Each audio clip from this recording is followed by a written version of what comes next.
Hi, I want to talk to you about something today that's kind of complicated. It's really complicated for me too, but it was so exciting when I heard it, I had to share. So please don't hang up. Please don't stop this tape. Let me see if I can get through some of my impressions for you um, about what's happening in terms of cancer research, cellular research, and what the future is looking like. And as I said, this is a pretty complex subject, so I have notes, and let me see if I can get through it, and I hope that you'll follow along. Today I want to talk about your mind-body connection, and I really want to talk to you about your minds, because if you buy into this as I have, then you'll take care of your body maybe in a different way. It makes me really sad to read all the Facebook postings about cancer, ovarian cancer, peritoneal in particular, those groups, because oncology is really sad. People die, and they die frequently. And what I've tried to do is look broadly to try to stay alive. And so far, I'm doing that. And so I have the opportunity to watch lots of videos and read a lot every day. And so what I'm going to make, my little mission, is if I find something that might be useful or interesting to other people, or maybe just cheer you up or let you think, in a different way, I want to share that with you through this YouTube channel. So when I heard Dr. Zach Bush talk about this subject, when I was listening to the organic and genetically modified foods video series, I just started crying. It was just so impressive to me. And let me see if I can take a 2 hour or so lecture and summarize it in 15 or so minutes for you, and then you can see what you think. So today I want to talk about the mind-body connection. I'm going to do a little clip of the ocean, because when I go to the ocean, it puts me in perspective and all my problems, and I've been doing that for years. I feel like a little fleck of sand on the ocean, on the beach, or I feel like a drop of water in the ocean, and it makes whatever I've had that's been stressful feel like it's put in perspective, because it's just such a small, infinitesimal piece of our whole life and in our world. So with that in mind, what I think is happening, and therapists and other physicians and people that I've been talking to recently, is we're seeing a shift in some people's thinking, and they're looking more at our biomes. Those are our physical climates, our ecosystems, what's causing so many of these chronic illnesses and diseases. And then they're also looking with regard to our microbiomes in our bodies, our own guts. So that's sort of the premise, remember, coming from food sources, water, how it's filtered, how it's being modified, that this comes from. But I tend to look at things from a big picture, not little parts. So let me try to take you and zoom out to a very big picture of cancer cells in my time with you today. Human beings are only a small fraction of life around us, and that's going to be the premise of today. So we have 20,000 to 25,000 genes in our body, for example. It's going to get a little technical, but please bear with me. And one of our genes can make 200 different proteins, okay? So as I get into these numbers, probably my tears came from the fact that it really does go toward the spiritual. When you see the numbers that scientists are talking about, there's no way researchers excuse me, are ever going to be able to catch up and analyze all these little entities that I'm going to describe. That made me feel good, like there's great hope for me in the future for my health. But we have millions of proteins in our body. And in terms of the number of cells in the human body, it's 3.72 times 10 to the 13th. And that's about more than 10 trillion cells in our body. So when I talk about the cells in our human body, why do I care? Why do I care about the number of genes and so forth? Let me go a little bit farther, and then let me try to give you some practical examples so I can tie this back. Cells have cytoplasm within their membranes. They have proteins and nucleic acids. Cells are made up of DNA, which lead directly to the genes, the nuclear genome, and 46 chromosomes, and they have the RNA, which has been discovered more recently after the DNA, and the RNA is the building blocks, like proteins, enzymes, and so forth. Now, why are these important? I think that at a cellular level, we know there are all kind of new blood tests, not done in the United States, but certainly done in the clinics that do the alternative therapies. And they can send our blood to places like Israel and Greece and get feedback from that. And it's all because of knowledge about these little details that I'm telling you. Now, why else? A practical example. Well, when I had my cancer discovered, they sent my tissue out for genetic testing. And the genetic testing and counseling, when it came back, they said no mutation was detected. All genes were negative, and there was no clinically significant variance. Well, I was sort of happy and kind of confused. If I had breast and ovarian cancer, why wasn't there a genetic cause? But anyway, but now that I've read a little more and I'm 2 years away from this finding, remember I said there were 20,000 or 25,000 genes. The genetic testing for me was 34 genes. 34 genes.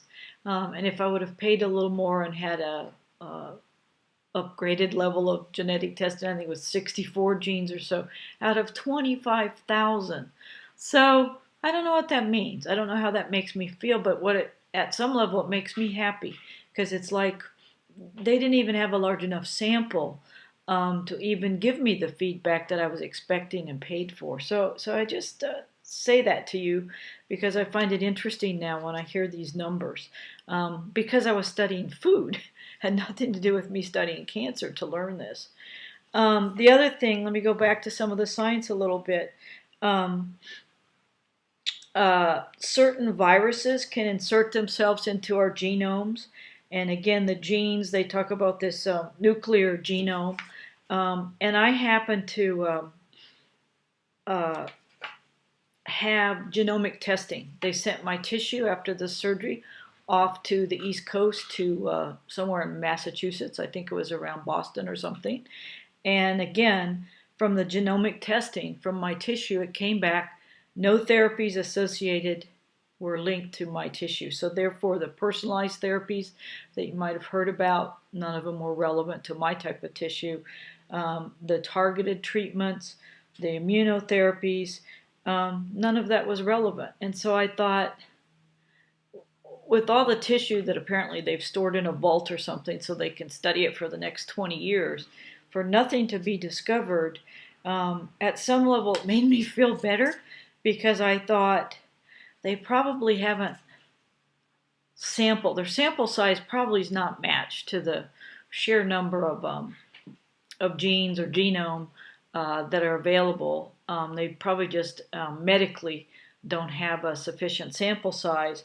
And you know that what happens to us medically is controlled by our licensure that the physicians have. They can't recommend a lot of these alternative therapies to us because they'd lose their license.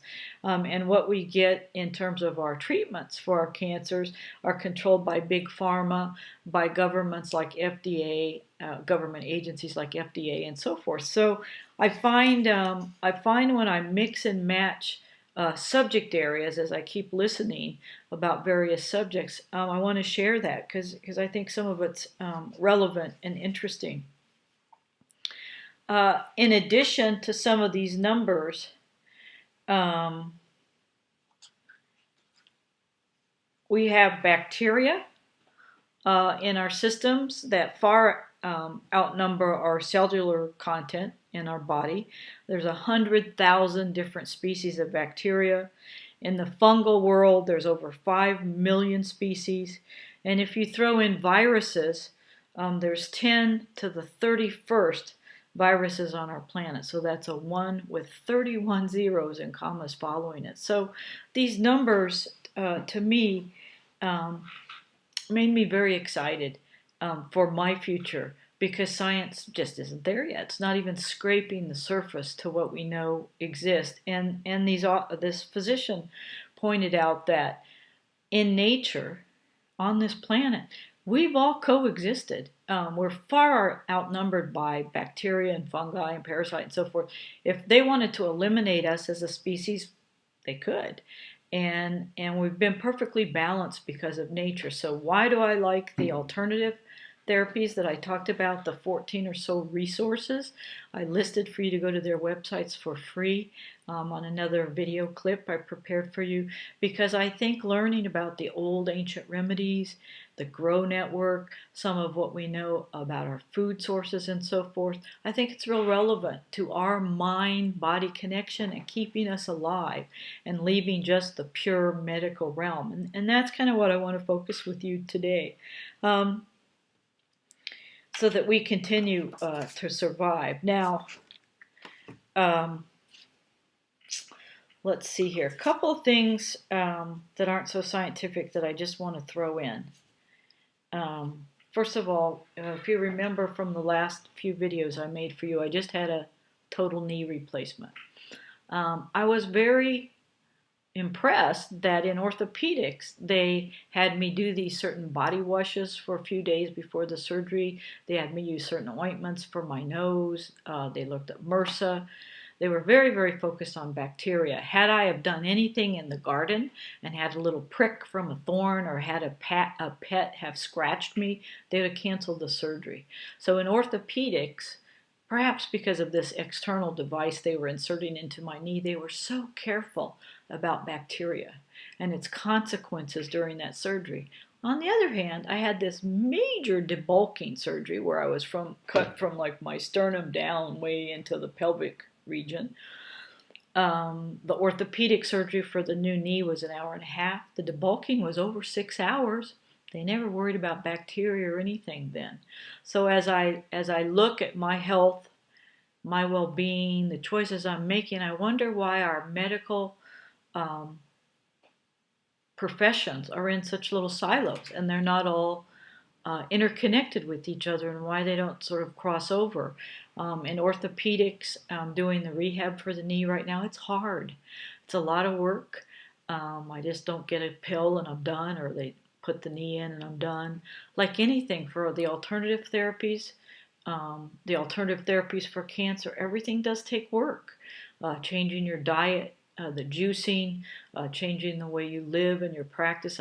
I'm not going to say that it doesn't all take work, but I think it also pays off. And so I want to encourage you to think about being a little broader if you're staying just with what your doctor says. Toward that, I think about everything. That's just the way I'm wired and the way I was trained. Let me say a couple of other things to you just as an aside while we're looking at science and cancer services and so forth. I had chemotherapy. I had the paclitaxel and the carboplatin. And when I first got it, I passed out. And it's interesting to me, I went at 7 in the morning every infusion and was done around 5. Took that long to get everything in. It's interesting to me that even though I'd passed out and the doctor came in, and then I was sort of in and out the rest of the day, sleeping or awake, but mainly asleep, they got all the chemo in by the end of the day. And that's kind of made me uncomfortable to think that while I was sleeping, the bags of chemicals that were going into me, the next session or maybe the third session, the nurse said, "Do you want all these steroids?" I said I didn't even know I was getting steroids. I knew I was getting extra medication for nausea. I'm allergic to most steroids. So it just made me a little uncomfortable. And again, I encourage you to question what you're participating in. It's under that category of informed consent. And none of us have enough time to read all the paperwork they give us to sign, nor might we understand it. But it's important, I think. And toward informed consent, I want to say something else. I had a port placed because I needed, for the infusion, I didn't want to just use my arm because it might have destroyed my veins. So I developed a fibrin sheath in the port, and so I needed to have the port removed. Well, it was interesting when the port had the dysfunction and the infusion became impossible. I couldn't get the port removed myself. It's like, what you mean? This is my body. Somebody put some external device inside me and I can't ask it to be removed. And it's like, no, you have to get a doctor's permission and a doctor's authorization. And I was pretty frustrated. And so luckily my family physician authorized it and they took it out right away. But little things like that about what is informed consent, what's next, what does that mean? And I just wanted to share that with you because I want you to be aware as you make these decisions. One more point with regard to what's happening in terms of cancer therapies. The physician recommended, when he removed the tumor in my breast, a partial mastectomy and then removal of the axillary lymph nodes. So the sentinel lymph nodes under your arm, he suggested we remove those so that if there was any metastasis, if the cancer cells had left the breast and gone on into my lymphatic system, we would see that. That made sense to me at the time. And so I signed the consent. And now that I've been listening to these speeches that I told you I listened to, I learned that my lymph nodes are little garbage dumps. And they're there to take out the waste and toxins and whatever and serve a purpose biologically for us in terms of our health. And so now I think, what's going to happen if I have another tumor appear? Or what's going to happen if it metastasizes? How will we ever check it? Because now those lymph nodes have been from this area all removed. And how will I check that? We'll have to go to a new location to check that. And I wondered now, why didn't they just take a biopsy of a few of those lymph nodes? Why did they remove the 5 or so nodes? So I just share that with you to ask more questions. And further, what's probably been the most disconcerting to me is the next surgery I had after the breast surgery was the debulking for the ovarian peritoneal cancer. And I found out when they were prepping me for that surgery, excuse me, that I can never use this arm any longer for blood pressure or blood draws. So because I had the sentinel lymph nodes removed, I don't know if it's the rest of my life, but certainly for many years, this arm can never be used. No blood pressure. They can't do a blood draw. They can't start an IV, anything. I always have to protect and announce this arm's sort of out of practice now, and I'm down to just one arm. So I didn't know that, and the physician never discussed it with me. I never knew that'd be a consequence of that lymph node removal. So I share that with you. Ask questions, be in charge, use your mind to control your body. So a couple things I wanted to just say. And then as a kind of an aside, right now I'm watching a series on stem cells. Really interesting. I'm about halfway through. Maybe I'll make a little clip about that to summarize it because it's going to be 18 or so hours, and it's very, very long, but very interesting. And so the stem cells that they're now harvesting and doing all kinds of things and all kinds of wonderful outcomes from this, they're harvesting not only from bone marrow and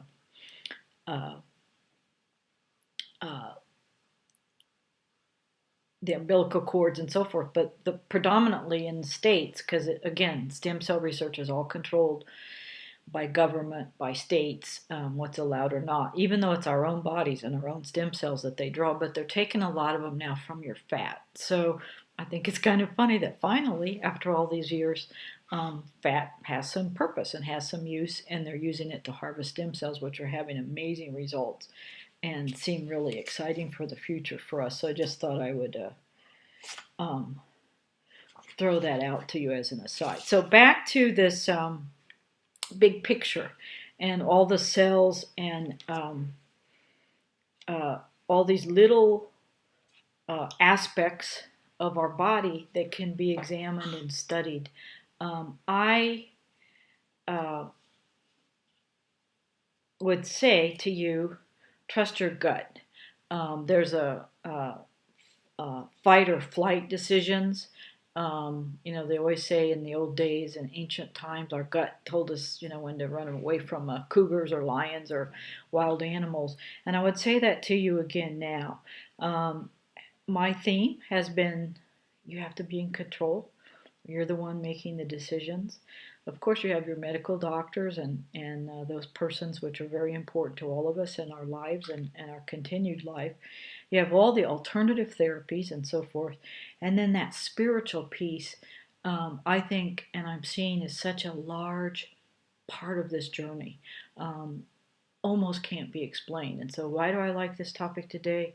Because I think the kind of trillions and trillions and millions of numbers that I'm sharing with you in terms of the cells and bacteria and viruses and so forth has to be beyond man-made. There has to be some divine intervention in there because there's no way a man or humans could study or know this much. So how does this all tie together? Well, in addition to you making decisions, what's happening with the increase in chronic diseases that we're seeing, remember, it came from the series on organic foods and genetically modified foods. So what Dr. Zach Bush was saying when I was listening to him is he's saying with genetically modified foods, we're interrupting our enzymatic processes and impacting our microbes in our body. So we have this extracellular matrix, which holds all our cells together and is also our communication network in our body.